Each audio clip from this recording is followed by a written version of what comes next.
विद्यार्थी मित्र हो, नमस्कार. आजच्या तासिकेमध्ये आपण साहित्याची प्रयोजने हा घटक पाहणार आहोत.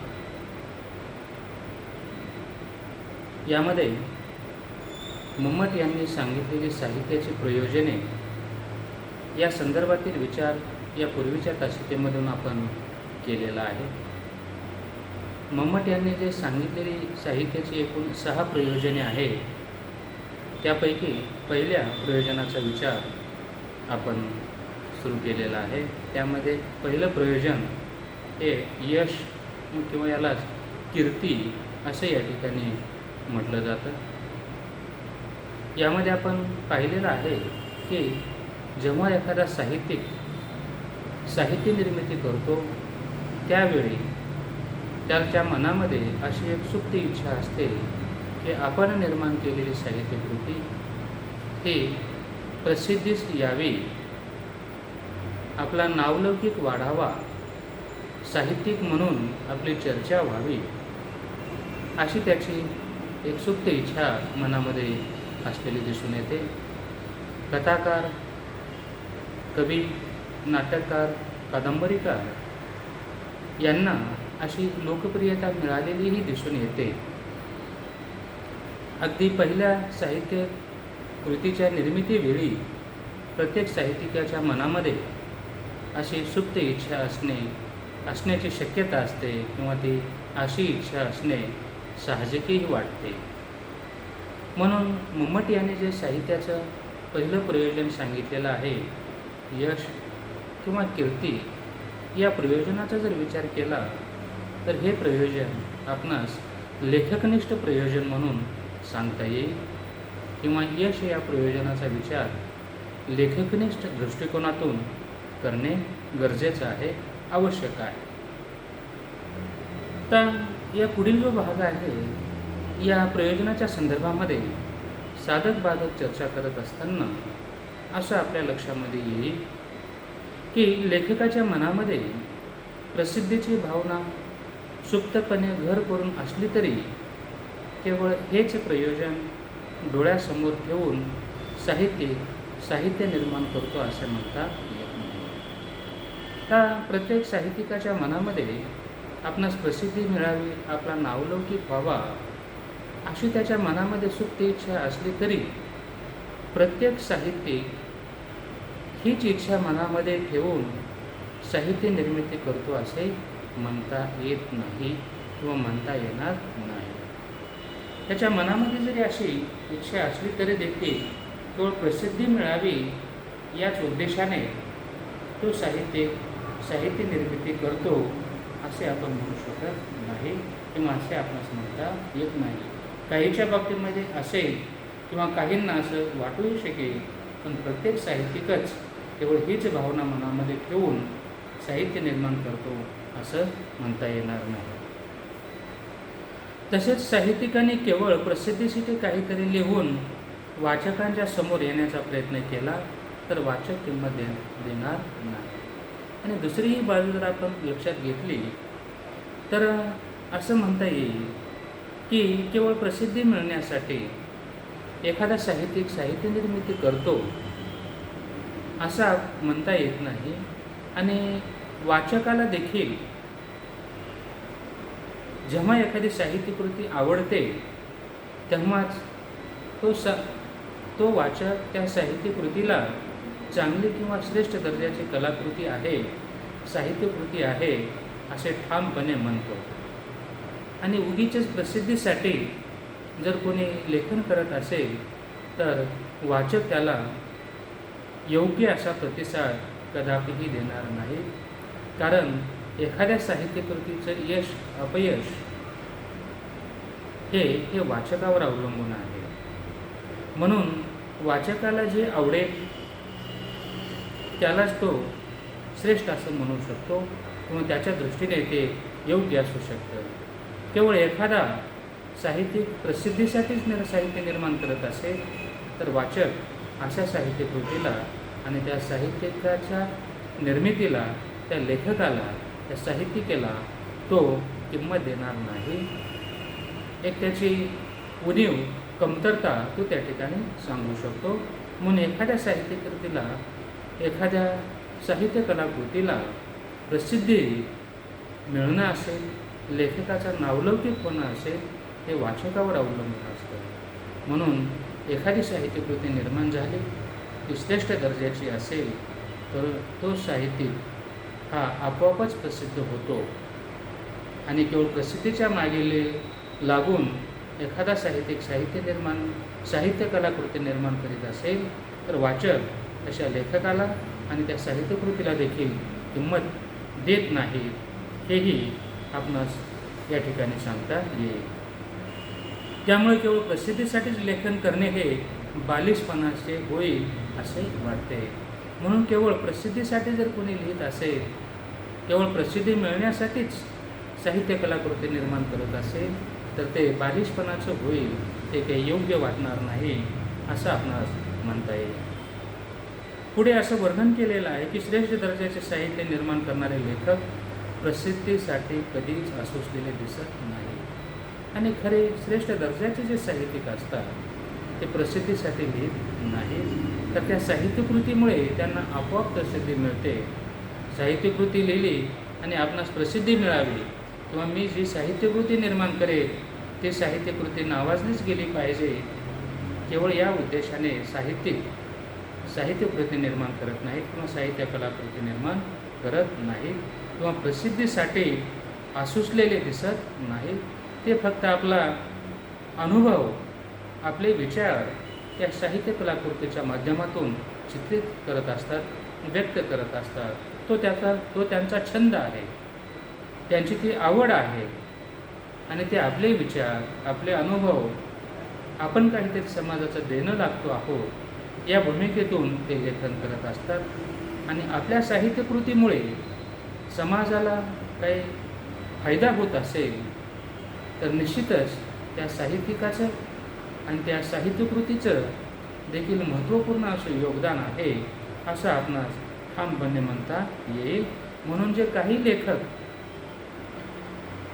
प्रसिद्धीसाठीच लिहितात त्याला वाचकही किंमत देणार नाहीत, पण असेही काही लेखक आहेत की ते केवळ प्रसिद्धीसाठी साहित्यकृती निर्माण करत नाहीत, केवळ त्यांची आवड, त्यांचा छंद यासाठी ते लेखन करताना दिसून येतात. म्हणून श्रेष्ठ दर्जाचे जे साहित्य निर्माण करणारे लेखक आहेत ते मात्र प्रसिद्धीसाठी कधीच आसुसलेले दिसत नाहीत. ते प्रसिद्धीच्या मागे न धावता प्रसिद्धीच त्यांच्या मागे धावते. असे काही श्रेष्ठ दर्जाचे साहित्यिक असतात की ते कधीही प्रसिद्धीसाठी, नावलौकिकासाठी साहित्य कलाकृती निर्माण करत नाहीत, तर उलट ते प्रसिद्धीच्या मागे न धावता ती प्रसिद्धीच आपोआप त्यांच्या मागे धावते. म्हणजे एखाद्या साहित्यकृतीमुळे त्यांचा नावलौकिक या ठिकाणी होत असताना दिसून येतो. उदाहरणामध्ये नटसम्राट यासारखं जे नाटक असेल शिरवाडकरांचं, या नाटकामुळे शिरवाडकरांनाही नावलौकिक या ठिकाणी मिळालेलं आहे. आणि हे नाटक देखील आजही रंगभूमीवर सादर केलं जातं. किंवा या शिरवाडकरांचं जे नाटक आहे त्या नाटकाचे चित्रपटामध्येही रूपांतर झाल्याचं आपणास दिसून येतं. काही अशा कलाकृती असतात की ती अजरामर साहित्य कलाकृती म्हणून वर्णन केले जातात. असे श्रेष्ठ दर्जाचे जे साहित्यिक आहेत ते प्रसिद्धीपासून दूर असतात, परंतु त्या साहित्यकृतीमुळे त्यांना लोकप्रियताही मिळालेली दिसून येते. म्हणून श्रेष्ठ दर्जाचे साहित्य निर्माण करणारे लेखक प्रसिद्धीसाठी कधीच आसुसलेले दिसत नाही. ते प्रसिद्धीच्या मागे न धावता प्रसिद्धीच त्यांच्या मागे धावते. यशाच्या मागे न धावणाऱ्या साहित्यिकाच्या हातून श्रेष्ठ दर्जाच्या साहित्यकृतीला जन्म मिळत असतो. म्हणून जे केवळ आपलं कर्तव्य आहे, आपले अनुभव आहेत, आपण काहीतरी समाजाचं देणं लागतो, आपल्या हातून जर एखादी चांगली साहित्यकृती जर निर्माण झाली आणि त्या साहित्यकृतीचा उपयोग समाजासाठी, लोकांच्या कल्याणासाठी होत असेल, तर अशा साहित्यकृती हे वाचक आपोआप डोक्यावर घेत असतात. उलट लेखक प्रसिद्धीसाठी न लिहिता प्रसिद्धीही त्यांच्या आपोआप मागे लागलेली दिसून येते. असे अनेक मराठी साहित्यिक आहेत की त्या साहित्यिकांच्या साहित्यकृती या अजरामर झालेल्या, वाचकप्रिय झालेल्या, लोकप्रिय झालेल्या आपणास दिसून येतील. म्हणून श्रेष्ठ दर्जाचे साहित्यिक कधीही प्रसिद्धीसाठी लिहित नाहीत, तर उलट प्रसिद्धीच त्यांच्या मागे धावत असलेली दिसून येते. म्हणून श्रेष्ठ दर्जाचे जे साहित्यिक आहेत त्यांच्या हातून चांगल्याच साहित्यकृती जन्माला येत असतात किंवा निर्माण होत असतात. आणि जे यशाच्या मागे धावणारे जे साहित्यिक आहेत त्यांच्या हातून चांगल्या साहित्यकृती मिळतीलच, निर्माणच होतील असं या ठिकाणी काही सांगता येत नाही.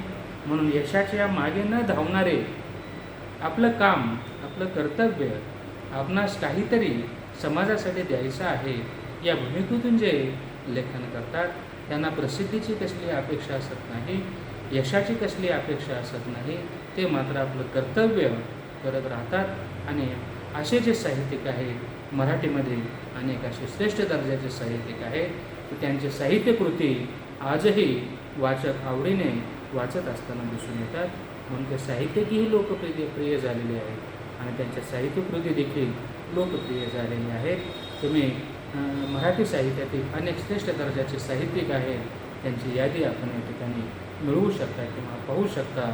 अनेक अशा साहित्यकृतीला नावलौकिक मिळालेला दिसून येतो, बक्षीस मिळालेले दिसून येतात, शासन स्तरावर त्याची दखल घेतली जाते, पारितोषिक त्या ठिकाणी भेटलेली दिसून येतात, शासनाच्या वतीने गौरव देखील झालेला दिसून येतो. म्हणून आपल्या मराठी साहित्यामध्ये ज्ञानपीठ पुरस्कारसारखे पुरस्कार साहित्यकृतीला मिळालेले दिसून येतात.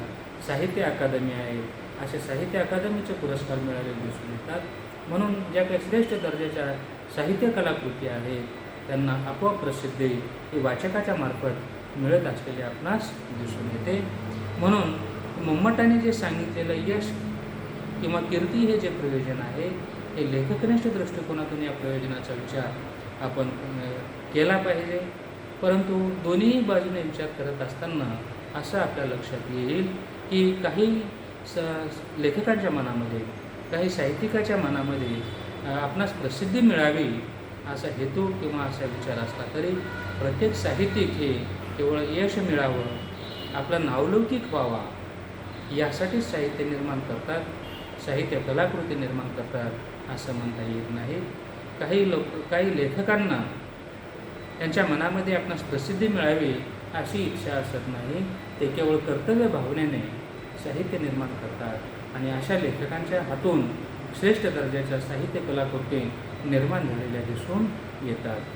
म्हणून मम्मटाने सांगितलेल्या यश या प्रयोजनाच्या बाबतीत जर आपण केवळ लेखकाच्या दृष्टीने विचार केला तर लेखकाच्या बाबतीत हे प्रयोजन काही प्रमाणामध्ये लागू पडते. परंतु सर्वच लेखक केवळ यशासाठीच लिहितात असे म्हणता येत नाही. म्हणून साधक बाधक चर्चा करत असताना काही अंशी या लेखकाचा या प्रयोजनाचा विचार, यश किंवा कीर्ती या प्रयोजनाचा विचार लेखकाच्या बाबतीत काही अंशी, काही प्रमाणात हे प्रयोजन लागू पडतं. परंतु प्रत्येक लेखक, साहित्यिक आपणास यश मिळावं, आपला नावलौकिक व्हावा याचसाठी लिहितात असे नाही. काही प्रमाणामध्ये जरी लेखक नीट असलं तरी सर्वच जण याच्यासाठीच लिहितात असं नाही. पुढे याचे विवेचन आलेलं आहे. केवळ लेखकाच्या दृष्टिकोनातून विचार केला तर लेखकाच्या बाबतीत हे प्रयोजन काही प्रमाणात लागू पडते. परंतु सर्वच लेखक केवळ यशासाठीच लिहितात असे म्हणता येत नाही. उदाहरणामध्ये संत ज्ञानेश्वर, संत तुकाराम महाराज यासारखे संतांनी प्रसिद्धीसाठी लेखन केले आहे असे आपणास म्हणता येत नाही. काही लेखकांच्या बाबतीमध्ये जरी असं असलं, प्रसिद्धी मिळावी हा हेतू असला तरी सर्वच लेखकांच्या बाबतीमध्ये केवळ यश मिळावं, कीर्ती मिळावी, नावलौकिक व्हावा हाच हेतू मनामध्ये असत नाही. यासाठी जर उदाहरणं जर घ्यायची असतील, संत ज्ञानेश्वर महाराज आहेत, संत नामदेव महाराज असतील, संत तुकाराम महाराज असतील, यासारखे जे संत आहेत यासारख्या संतांनी प्रसिद्धीसाठी लेखन केलेलं आहे असं आपणास म्हणता येत नाही. आणि त्याचबरोबर एखाद्या लेखकाने प्रसिद्धीसाठी लिहिले तरी त्याला लागलीच प्रसिद्धी मिळेल असं सांगता येत नाही. म्हणून त्याचप्रमाणे एखाद्या लेखकाने प्रसिद्धीसाठी लिहिले तरी त्याला लागलीच प्रसिद्धी लाभत नाही. केशवसूत, बहिणाबाई यांचे नाव त्यांच्या मृत्यूनंतरच झाले हे आपणास विसरता येत नाही. विद्यार्थी मित्र हो, लेखकनिष्ठ दृष्टिकोनातून या प्रयोजनाचा काही अंशी विचार करता येतो. परंतु सर्वच लेखक केवळ प्रसिद्धीसाठी, यश मिळवण्यासाठीच लिहितात असं नाही. या बाबतीत आपण थोडक्यात चर्चा येथे यश या प्रयोजनाच्या संदर्भात केलेली आहे. यश या प्रयोजनाच्या संदर्भात अधिक विवेचन पुढे येथे करण्यात आलेलं आहे. आजच्या तासिकेत आपण इथेच थांबूया. उर्वरित जो भाग आहे तो आपण नंतरच्या तासिकेत पाहूया. धन्यवाद.